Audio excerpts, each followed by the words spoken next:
warahmatullahi wabarakatuh. Welcome back to my channel. Halo teman-teman, apa kabar semuanya?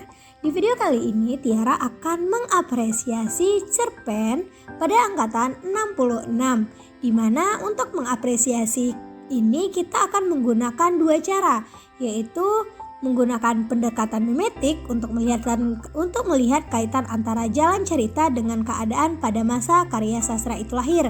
Kemudian kita akan menggunakan cara mengapresiasi amanat dari cerpen tersebut. Nah, di mana Tiara akan mengangkat cerpen yang akan Tiara apresiasi yang berjudul Robohnya Surau Kami.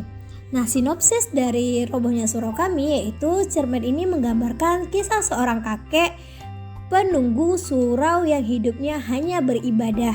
Ia tidak pernah memikirkan dunia, ia tidak memikirkan saudara, istri juga dan pekerjaannya. Ia hidup dari pemberian orang-orang sekitar, dari upah hasil keterampilannya dalam mengasah pisau jika orang-orang sekitar dapat mengupah keterampilannya. Nah, di mana orang tersebut meminta tolong padanya karena ia begitu mahir dalam pekerjaan itu. Nah, hidupnya hanya seorang diri. Ia begitu taat beribadah dan menjaga surau dengan ikhlas. Pada suatu waktu, ia terlihat begitu murung dan tidak seperti biasanya. Ia terlihat kacau. Ternyata kemurungannya dikarenakan cerita Ajo Sidi, si pembual handal di kampungnya. Ajo Sidi menceritakan tentang Haji Saleh dengan teman-temannya yang masuk neraka meski pandai beribadah. Pada cerita tersebut, Haji Saleh berdemo kepada Tuhan mengapa ia dimasukkan ke dalam neraka meski mereka pandai beribadah. Alasan Tuhan memasukkan mereka ke dalam neraka karena mereka tidak memperdulikan kaumnya dan hanya memperdulikan diri sendiri karena takut masuk neraka. Dengan cerita tersebut, kakek begitu memikirkannya karena kepribadiannya mirip dengan Haji Saleh dan teman-temannya juga diceritakan oleh Aji Sidi.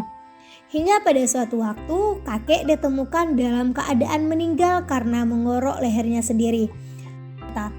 Pada cuplikan cerpen di bawah tergambar kehidupan kakek yang hanya sebagai gariah atau pebayar yang mempunyai pekerjaan tetap pula. Keadaan ini nyatanya banyak ditemukan di surau atau yang sekarang lebih umumnya di masjid atau musola yang pasti memiliki garin yang tak mendapatkan upah dan tidak mempunyai pekerjaan tetap pula. Ia hanya mendapatkan dari sedekah atau kegiatan kecil yang dilakukannya, namun ikhlas menjaga dan merawat surau tersebut.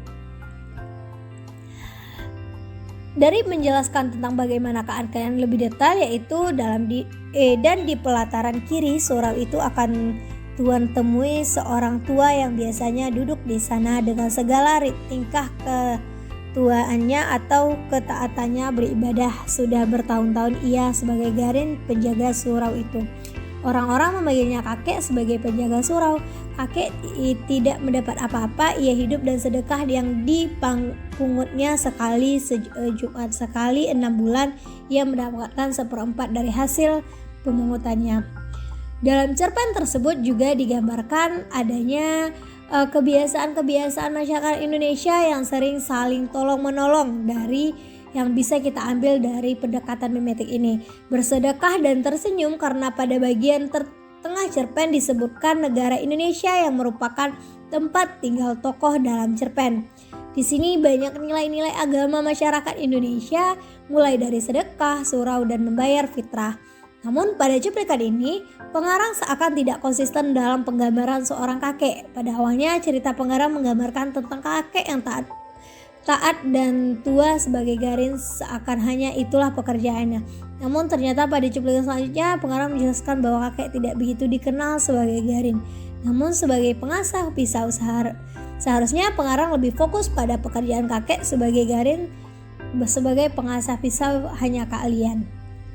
Di mana ia hidup dari sedekah yang dipungutnya sekali sejumat, dari kutipan yang saya sebut tadi. Nah, dalam cerpen tersebut terdapat cuplikan yang menggambarkan keadaan surau tersebut setelah meninggal oleh kakek.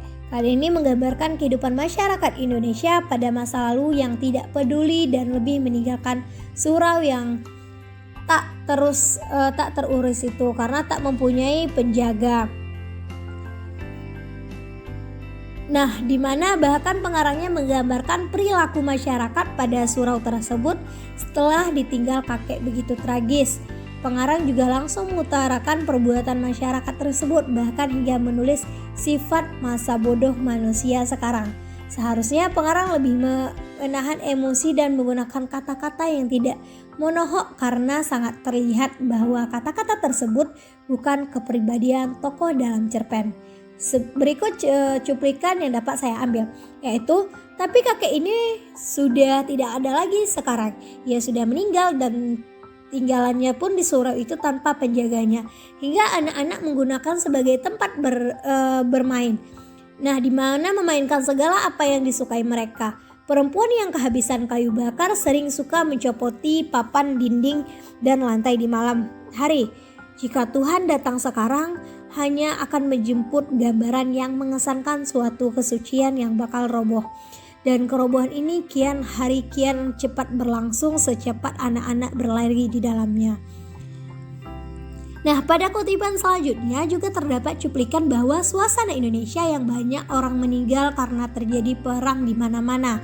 Sesuai dengan suasana Indonesia pada tahun karya ini lahir, karena pada saat karya ini lahir Indonesia masih pada masa-masa setelah kemerdekaan.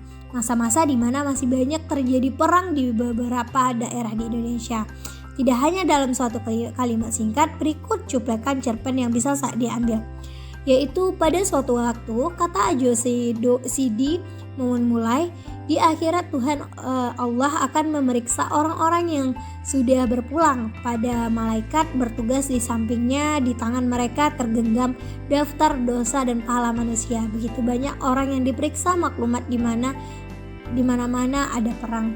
Nah, pada kutipan di bawah ini mengarang lagi-lagi menggambarkan kehidupan masyarakat Indonesia. Pengarang menceritakan Haji Saleh dan teman-temannya yang ingin protes kepada Tuhan. Ini nampak seperti kondisi masyarakat Indonesia. Kata karya A.A. Nafis tercipta kondisi masyarakat Indonesia yang gemar protes dan selalu ingin mengadakan revolusi dan berdemonstrasi, karena menurut mereka dengan demonstrasi mereka mendapatkan yang mereka minta. Nah, pengarang tidak konsisten dalam menggambarkan karyanya. Berikut kutipan cerpen tersebut, yaitu, kalau Tuhan tak mau mengakui kesilapannya, bagaimana? Suatu saat melengking di dalam kelompok orang banyak itu. Kata protes kita resolusikan kata Haji Saleh. Cocok sekali di dunia ini. Dulu dengan demonstrasi saja banyak yang kita pertolak, sebuah amanat menyelah. Banyak lagi kutipan-kutipan yang bisa kita ambil dari cerita robohnya surau kami yang kita bahas tentang pendekatan mimetik, di mana cerpen ini memiliki amanat agar kita tidak takut akan neraka, sehingga hanya mementingkan untuk beribadah tanpa memperdulikan keadaan sekitar. Padahal Tuhan juga menyuruh kita untuk hidup bersosial, meskipun beribadah itu juga penting. Dimana kemudian jangan terlalu mengambil hati omongan orang yang dikira belum tentu benar, dan jangan pula suka mengumbar-umbar sesuatu seenaknya sendiri. Hendaklah kita menjaga omongan kita pada orang lain. Selanjutnya amanat yang bisa kita ambil dari robohnya surau kami, yaitu jangan berbesar kepala dahulu dengan apa yang kita kerjakan. Karena apabila kita terlalu membanggai kebaikan kita, di sanalah keburukan kita terlihat oleh Tuhan. Pelajaran lain yang dapat diambil dari cerpen ini yaitu jangan silau akan gelar yang telah kita peroleh, karena bisa dengan gampangnya kita mendapatkan celaka dengan gelar itu. Begitulah yang dapat saya sampaikan dari kajian pendekatan mimetik dengan mengapresiasi amanat karya A.A. Nafis ini dengan judul Robohnya Surau Kami. Apabila terdapat kesalahan kata dalam mengungkapkan atau menceritakan cerita tersebut, saya mohon maaf. Jangan lupa untuk like, comment, dan subscribe, dan terus tonton video selanjutnya. Terima kasih. Assalamualaikum warahmatullahi wabarakatuh.